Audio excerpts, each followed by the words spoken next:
बहुत शानदार क्लास जो कि आपकी आगामी परीक्षा के लिए बहुत ही उपयोगी होने वाली है। जीव विज्ञान में डायग्राम का अपने आप में एक बहुत ही महत्वपूर्ण स्थान होता है। अपने सारे आंसर को जस्टिफाई करेंगे। 30 अंक मिल रहे हैं तो एग्जाम में खुशी खुशी 2 अंक और दे देता है कि नंबर 2 का सबसे इंपॉर्टेंट टॉपिक कोई है तो वह है द्विनिषेचन, जो कम से कम 5 बार पूछा गया है, दीर्घ उत्तरी लघु उत्तरी मिला करके। प्यारे साथियों नमस्कार, एक बार फिर से आपका स्वागत है आपके प्यारे से प्लेटफॉर्म विद्याकुल पर। साथियों आज मैं आपके लिए लेकर आ गया हूं एक और शानदार क्लास जो कि आपकी आगामी परीक्षा के लिए बहुत ही उपयोगी होने वाली है। साथियों आप जानते हैं कि जीव विज्ञान एक ऐसी परीक्षा लेता है जिसमें ऑब्जेक्टिव सब्जेक्टिव तो आते ही हैं, लेकिन बाकी जगह आप सब्जेक्टिव में सिर्फ लिखते हैं, लेकिन जीव विज्ञान में डायग्राम का अपने आप में एक बहुत ही महत्वपूर्ण स्थान होता है। आप जानते हैं अगर आप अपने प्रश्नों को with the help of diagram यानी डायग्राम की सहायता से अगर सजा करके बताते हैं एग्जामिनर को, तो एग्जामिनर मजबूर हो जाता है आपको सबसे अच्छे अंक देने के लिए।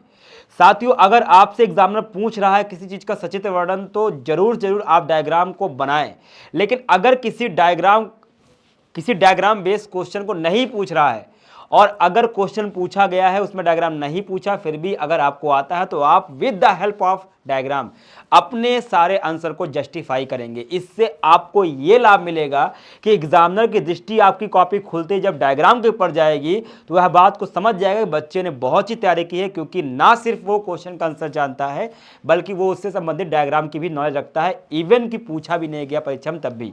इससे एग्जामिनर पर बहुत अच्छा इंपैक्ट जाता है और एग्जामिनर पूरे अच्छे मार्क्स देने के लिए और इवन रिवॉर्ड्स भी देता है। मान लेते हैं अगर आपके 30 अंक मिल रहे हैं तो एग्जामिनर खुशी खुशी 2 अंक और दे देता है कि भैया चलो बच्चा इतना अच्छा पढ़ने में है, इसको तो इतना अंक देना ही चाहिए। तो भैया इसी कड़ी में वो सारे महत्वपूर्ण डायग्राम जो कई बार पूछे गए हैं बिहार बोर्ड की परीक्षा में और जो कि बहुत बहुत इंपॉर्टेंट है, एकदम हॉट टॉपिक है, ना सिर्फ पूछे गए हैं बल्कि आप उसको प्रश्नों का उत्तर लिखते समय अपने उत्तर में 4 चांद लगाने के लिए, अपने उत्तर को सबसे अच्छा बनाने के लिए, सारे बच्चों से अलग बनाने के लिए, ताकि आप टॉपर की श्रेणी में आ जाए, उसके लिए भी प्रयोग कर सकते हैं। तो आइए बिना देर के देखते हैं। सबसे पहला जो आपका डायग्राम है वह है जीवाणु कोशिका में द्विखंडन। ये कई बार पूछा भी गया है और अगर आपसे द्विखंडन के बारे में पूछेगा तो आप इसका डायग्राम जरूर बनाएंगे, ठीक है। उसके बाद है कोशिका विभाजन की मध्यावस्था। ये 11th का टॉपिक है। जी हाँ बच्चों, कक्षा 11वीं का, लेकिन 12th में 2 बार पूछ चुका है, तो इसका भी याद रखना भैया कि मेटाफेज अवस्था कैसे बनाई जाती है, ठीक है। इसके अलावा पुष्प का नामांकित चित्र, भैया इस क्वेश्चन की तो बात ही छोड़ दो, इतनी बार पूछा गया है और आपको एक पुष्प का नामांकित चित्र आना ही चाहिए, ठीक है, जरूरी है। लघु बीजाणुधानी सब्जेक्टिव क्वेश्चन खूब पूछता है। लघु बीजाणुधानी के चारों तरफ 4 स्तर होते हैं, उसको भी खूब पूछता है। तो अगर वो स्तर के बारे में पूछ रहा है तो आपको विद द डायग्राम बताना है, और केवल लघु बीजाणुधानी का डायग्राम पूछ रहा है तब भी आपको बताना है। इसके अलावा पुंग केसर और स्त्री केसर एक क्वेश्चन पूछता है, पुंग केसर और स्त्री केसर का वर्णन चित्र की सहायता से करिए, तो आपको इसका चित्र आना चाहिए। इसके अलावा भी कहीं भी स्त्री केसर के या कहीं भी बात हो रही है मादा जनन भाग की पुष्प की, तो आपको स्त्री केसर का डायग्राम बनाना है वहां पे, ठीक है। द्विनिषेचन, भैया इसको अगर मैं बोलूं कि अध्याय नंबर 2 का सबसे इंपॉर्टेंट टॉपिक कोई है तो वह है द्विनिषेचन, जो कि केवल एक ही चैप्टर में पूछा जाता है पौधे के बारे में, इसलिए जरूर आता है। इसलिए भैया द्विनिषेचन का डायग्राम बहुत शानदार आपको बनाना है, इसकी अच्छी तैयारी कर लेनी है, ठीक। अगला है भैया जो आपको अच्छे से तैयार करके जाना है वो है द्विबीजपत्री भ्रूण के बारे में। जी हाँ बच्चों, भ्रूण का निर्माण कैसे होता है, कैसे वो एक कोशिका से बहुकोशिकी बनता है, द्विबीजपत्री भ्रूण, एक बीजपत्री भ्रूण, उसकी अच्छी आपको तैयारी करके जाना है। और शुक्राणु तो इतनी बार पूछा हुआ है कि मैं क्या बताऊं, कई बार शुक्राणु के बारे में से पूछ लिया, शुक्राणु क्या है या शुक्राणु के बारे में उसके खंडों के बारे में बताइए। तो भैया खंडों के बारे में तो बता दिया, ये तो सारा बच्चा बता रहा है ना, आप अलग क्या करोगे, आप एक डायग्राम बनाओगे उसका और एग्जामिनर से एक्स्ट्रा मार्क लेकर के जाओगे। तो भैया नर जनन तंत्र, मादा जनन तंत्र, मादा जनन तंत्र कम से कम 5 बार ही पूछा गया है, दीर्घ उत्तरी लघु उत्तरी मिला करके, तो ये बहुत इंपॉर्टेंट है। वृषण की काट, शुक्राणु जनन, ग्राफियन पुटिका, ये सारे क्वेश्चन वो हैं जो कई बार डायग्राम के फॉर्म में पूछे जा चुके हैं। तो शुक्राणु जनन को तो अच्छे से पढ़ के जरूर जाना, वृषण की काढ़ी पढ़ लेना अच्छे से।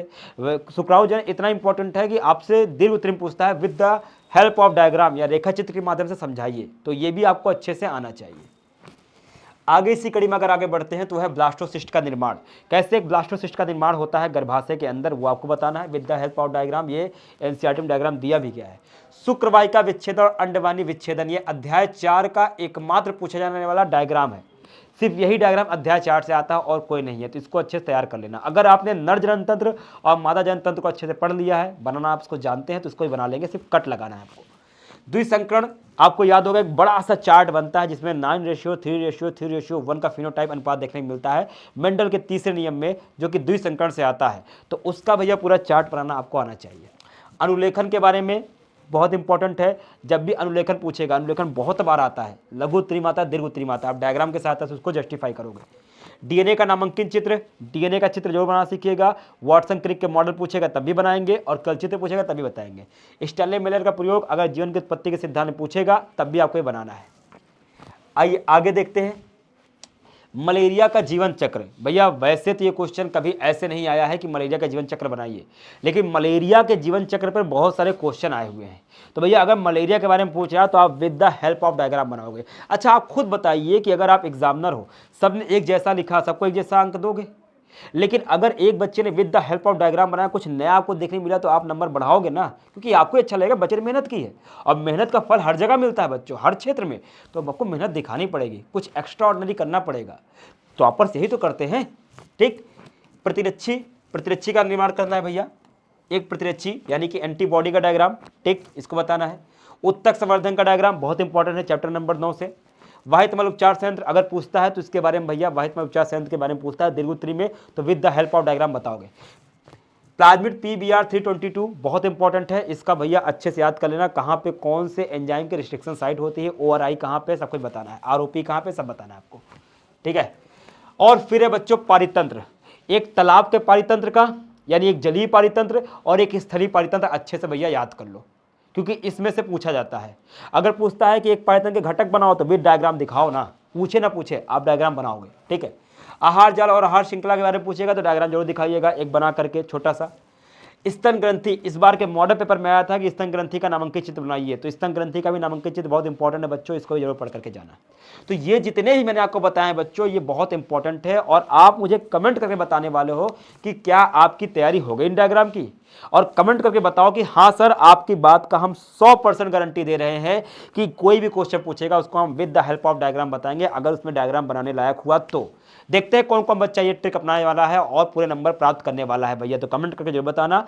और साथ ही साथ बच्चों, अगर आप ये जानना चाहते हो कि इनको अच्छी तरीके से कैसे बनाया जाए, तो कुछ ही दिन पहले मैंने इसको लेकर के लाइव स्ट्रीम लाई थी, जिसमें आपको ये बताया था कि ये कैसे बनाए जाते हैं डायग्राम, उस वीडियो को जाकर जरूर देख लेना, ठीक है। लेकिन उससे पहले कमेंट में करके बताना कि कैसा लगा आपको क्लास, और हाँ सर, वादा करते हैं 100% आपको गारंटी देते हैं कि कोई क्वेश्चन पूछेगा, अगर डायग्राम बनाने वाला हुआ, पूछे चाहे ना पूछे, हम डायग्राम बनाएंगे। तो आशा करता हूं बच्चों कि आपको ये वीडियो बहुत पसंद आई होगी और आपके लिए परीक्षा में बहुत उपयोगी साबित होगी। मिलते साथियों ऐसी वीडियो में फिर कभी, चैनल को सब्सक्राइब जरूर कर लीजिएगा। नमस्कार, जय हिंद।